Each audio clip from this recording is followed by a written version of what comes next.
When did officers start to stop carrying swords into war? Well, really, we could say it was the Second Anglo-Boer War, not World War I, as many people think. And it wasn't a simple situation of swords being replaced by pistols and revolvers. So let's have a little look at what this particular sword and its history tells and shows us about why officers stopped carrying swords in war. Hi folks, Matt Easton here of Schola Gladiatoria and Easton Antique Arms. I'm going to put the revolver down so I've got a spare hand. So this is a rather magnificent Wilkinson officer's sword, 1897 pattern with a patent tang or patent solid hilt, goes by various names, with the thrusting blade designed to be used and was used in war, and a very successful design, so successful in fact that it's still being used as the current parade sword of infantry officers in the British Army. Even today they still make this model of sword, although unfortunately the modern made ones are nowhere near the quality that Wilkinson was making in 1900 when they made this. Now, the owner of this particular sword went on to become a general in due course, but when he first commissioned in the year 1900, Queen Victoria was still on the throne, and he commissioned from Sandhurst and became a second lieutenant in the Lancashire Fusiliers. Now, I'm not going to go into a full history of this guy's career. Needless to say, it's extremely interesting, and this sword will be on my website in due course where you can read all of that stuff. He had a very interesting career, was ADC to loads of people, including Egyptian rulers and all sorts. But anyway, the fact is that he commissioned into the Lancashire Fusiliers in 1900 and went straight off to war, the Second Anglo-Boer War, okay, which was a really big war, one of the biggest wars that the British military had been involved in for a very, very long time, in South Africa, of course. And essentially it was a war between the Boers, the predominantly Dutch settlers of South Africa, and the British settlers of South Africa. It actually started out a bit like the American Revolution, over voting rights essentially, and because a lot of British had moved into Boer territories, they, by law at that time, they had to live there for 14 years before they had voting rights, and this caused lots of turmoil, and ultimately it broke out into war. You can read more about the Second Anglo-Boer War online. It's a very, very interesting war that's not widely known about outside of British circles, I'd say, but very interesting and still has ramifications to world history even today. The war lasted between 1899 and 1901, 1902. And so this officer commissioned fresh out of college, basically, straight into the army, straight off to South Africa. And this is his sword. Now, very often when we're talking about swords, showing swords on this channel, or indeed on my antique selling website, I will mention service sharpening. And that is, the convention was with 19th century officer swords, not just in Britain, but all over the world. When they went to war, they had their swords sharpened, but up until that point, they weren't sharpened. Yes, indeed, they're still pointy, but they don't have the edge sharpened. Now, this isn't a predominantly cutting weapon, this is predominantly a thrusting weapon, so you can still use it as a thrusting weapon. But it was almost tradition and convention for swords to be sharpened before they went on active service. And in fact, the last order in the British military to sharpen swords, cutlasses, lances and bayonets was World War I in 1914, and indeed the British military went to war in 1914, like the French and the Belgians and the Germans and everybody else, with sharpened weapons, predominantly. There's a few examples of where they didn't get sharpened for various logistical reasons, but by and large they were supposed to be sharpened. So the question is, this officer freshly commissioned with this lovely Wilkinson top quality sword of the time, very much a fighting weapon with this costly extra patent solid tang, so the full width tang, which you pay close to twice as much for one of these as a normal one back in the day and now. He ordered this amazing fighting weapon and then didn't have it sharpened. So why? Well, to answer that question, we're going to jump forwards in time to World War I. And about 4 years ago, I put a video up, which I think got a fair amount of interest and spread some information around that really hammered home the point that it's not that hand weapons weren't important in World War I. In fact, they were very important. I'll come back to that in a second. It was more that there was a terrible, crippling attrition of officers essentially being shot because they were easy to spot. So much like later on, like in the Vietnam War, for example, where officers were told to take off insignia that would mark them out to enemy marksmen, exactly the same thing happened in World War I. And so officers were dying at a much higher rate than normal private soldiers, and clearly this wasn't sustainable. So one of the things they did to mitigate this was stop wearing swords and stop waving swords around, because it made them so easy to spot.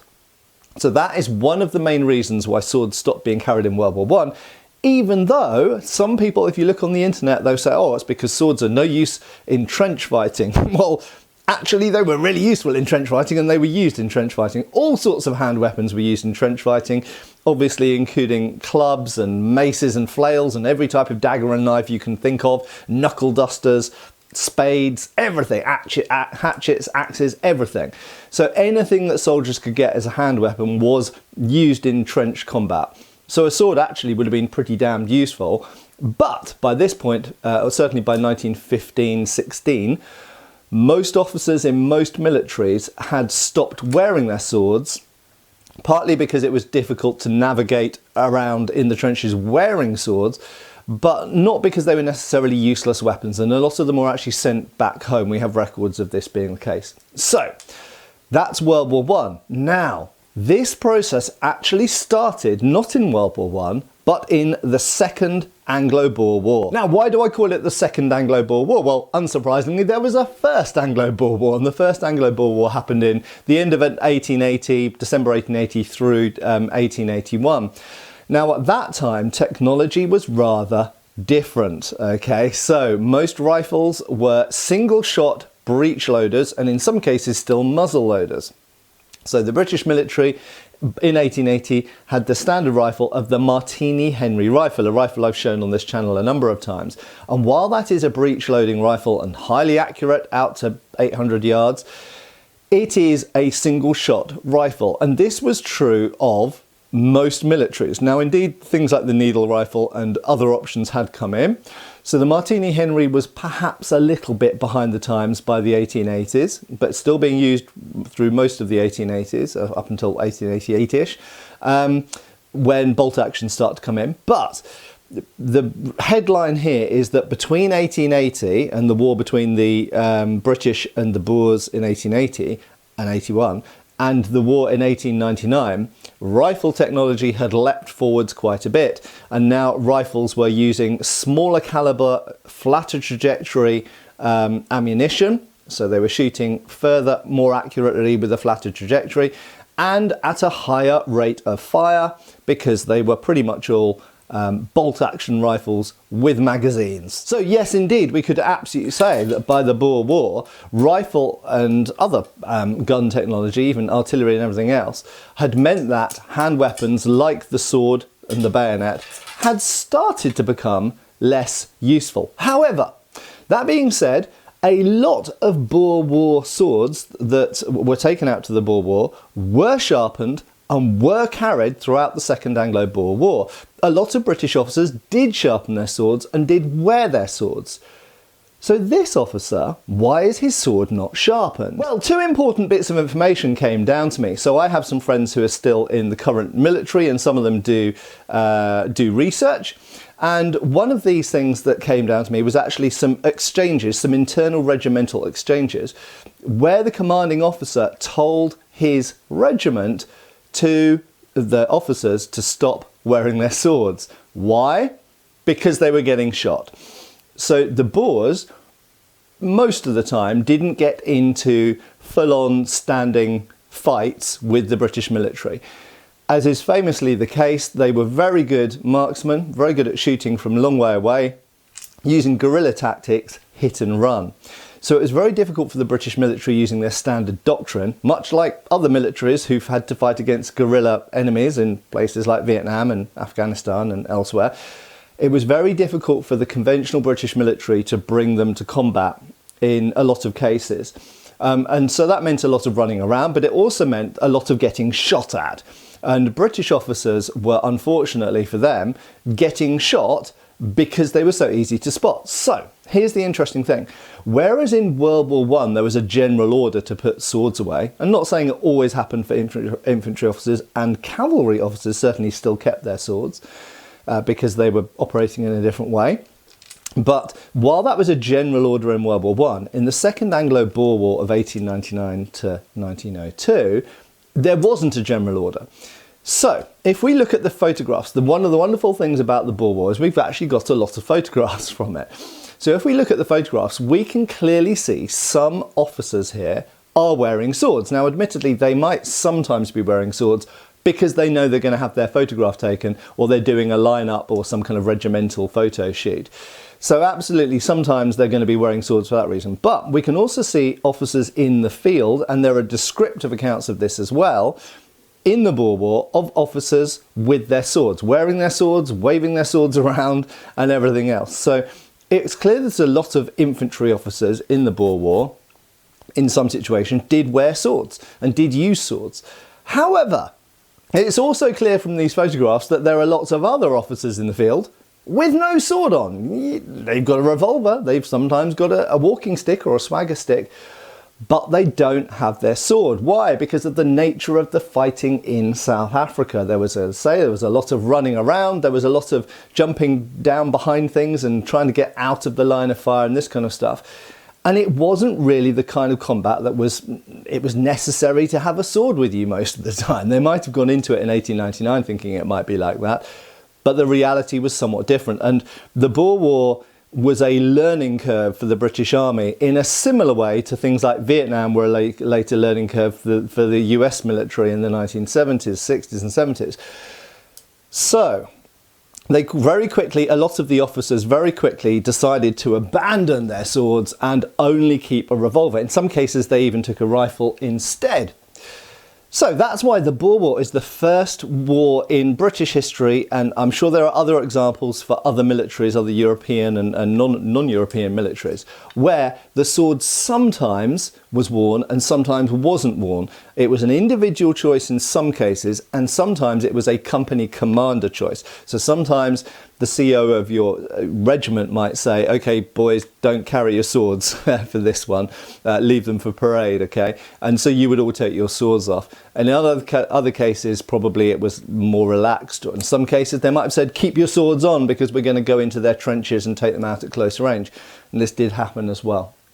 So this predominantly what I've been talking about here is infantry officers. However, it's important to note that for cavalry officers, it's a completely different scenario. So I'm going to put down this beautiful but unsharpened Boer War, so made in 1900, carried in the Boer War, carried in the Great War, carried all over the place by someone who went on to become a general. I'm going to put that sword down and pick up a different sword in not such nice condition, but it has a couple of common features. So number one, it is a Wilkinson like the other one was. And number two, it is also a patent solid hilt. In other words, a full width tang. This is also the top end. This is the best quality, the most expensive type of sword that an officer could be buying at the time. And this does also date to, I think, 1900, or yeah, I think this is it might be 1899, this one. So the same period, and this was also carried in the Boer War. Now you can see the condition is not so good in this. It's not so shiny. It's had a tougher life. And it's really well sharpened. So this edge is sharpened all the way down to there. The sharpening starts near the hilt and is sharpened all the way up to the tip and around the false edge around here.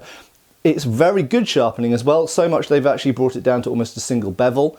And this was carried in numerous or several actions, notable actions in the Boer War by an officer of the 16th Lancers marked on here. Okay, so this is you know, a great sword. It's every bit as good as the other sword. It's just not as in bright and shiny condition. This probably saw, well, definitely saw more action than the other one, and it's been service sharpened. Now, the big difference here, of course, is that was an infantry officer's sword.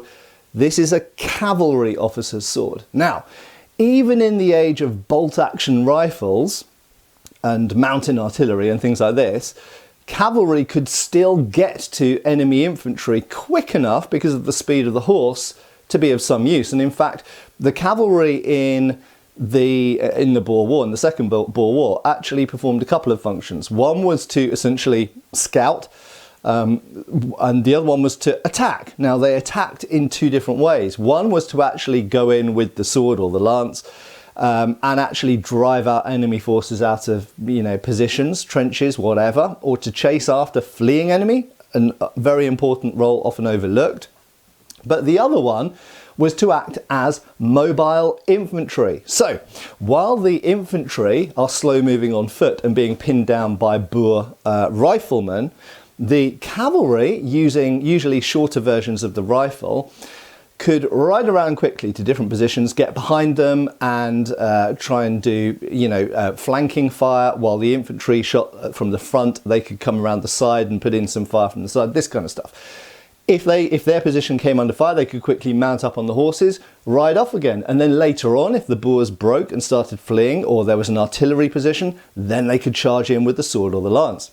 So the sword was still a really important weapon, even in the Boer War, for cavalry to have. And bear in mind as well, this is South Africa, and it was only a decade before that British forces had been fighting Zulus. Okay, so swords were, and in fact, around this period, they were also fighting the Sudanese, the Mahdists in the Sudan, also the Afghans and various other people.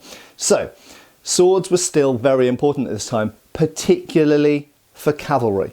So, to conclude, in the Second Anglo-Boer War, we see the first period where many officers on foot, infantry officers, stop carrying swords because they're too much of a liability. They're not useful for very much. In South Africa at that time, fighting the Boers, they might have been against Zulus, but not against Boers. So they stop carrying swords, gets rid of some weight, some encumbrance, you're less likely to trip over it and that kind of stuff, and it's not useful anyway. And perhaps most importantly, it marks you out to the enemy as someone to shoot first. However, cavalry, completely different role, and very important point I want to leave you with as well. The cavalry officer, remember, they don't stand out from their men because they've got a sword, because all the cavalry have a sword. So the big disadvantage of carrying a sword on foot, it marks you out as an officer, is not something that's applicable to a cavalry officer because all the cavalry have swords. And they were still useful for the aforementioned reasons in the Second Anglo-Boer War. So if you didn't know about the Second Anglo-Boer War, it's a very, very interesting conflict, very important in British military history, and in many ways prepped and kind of trained, actually, some new manners of fighting in the British military that were very useful going into the First World War. Very important kind of and harsh training exercise in sort of kicking the British Army forwards in sort of mentality to prepare for fighting, unfortunately, that happened in Europe in 1914 to 18. And one last thought I want to leave you with to really hammer home the importance of the Second Anglo-Boer War. There were around 180,000 British soldiers in that war. The modern British Army only has just over 100,000 men in it, even though the population's a lot bigger now. So today we've only got about 108,000 soldiers. There were 180,000 British soldiers just in the Boer War.